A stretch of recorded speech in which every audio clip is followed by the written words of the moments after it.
G'day, I'm Paul. That's my Cannon. Today I am going to fit some wheel flares that I bought from Northland Auto, a great wheel dealer in the far north of New Zealand. We'll leave a link in the description to Northland Auto. They were super cool about it. They come with no instructions, so wish me luck.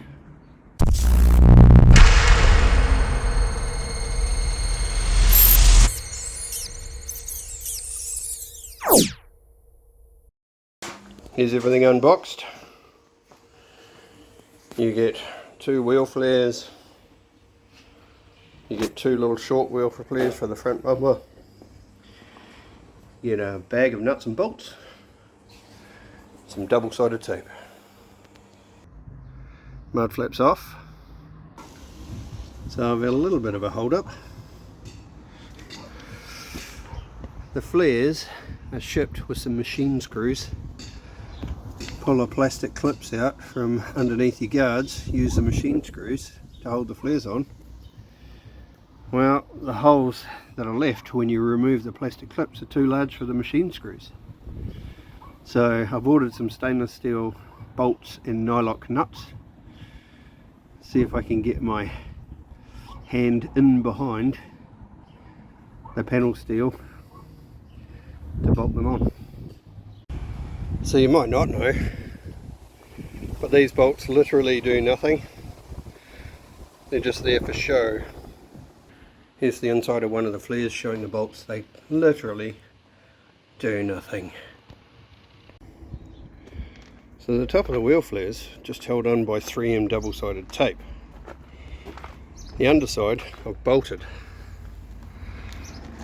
under the guard.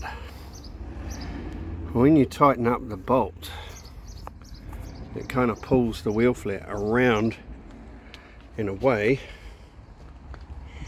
from the guard. So you can see there I've got a bit of a gap between the flare and the guard. So my plan is to run a small bead of silicone to seal that up. It's solid, but I don't want water getting down there. Well, that was a mega fiddly job. I've literally just finished. I've siliconed around the top of the arches here, so water can't drip down because they don't seal very nicely. The